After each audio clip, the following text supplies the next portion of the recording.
Paano mag-delete ng account sa Olimtrade? Magagawa nyo lang 'to sa phone nyo. Punta lang kayo ng settings, then delete profile.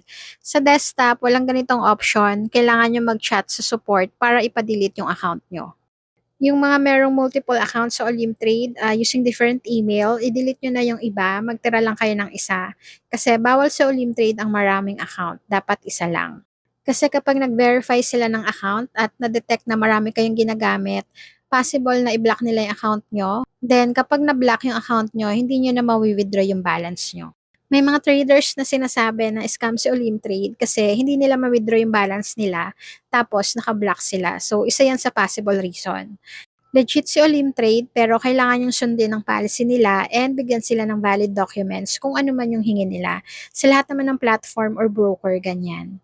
So, yung mga merong multiple account dyan, magtira lang kayo ng isa, unahan nyo na bago pa malaman ni Olimtrade. Huwag nyo silang bigyan ng reason para hindi nyo makuha yung profit nyo.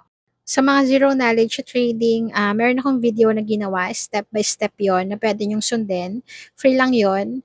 May strategy din ako na tinuro doon and meron akong free signal. So, ilalagay ko yung link sa description or mag-join kayo sa Teleco, i-message nyo ako doon, ibibigay ko sa inyo yung video link.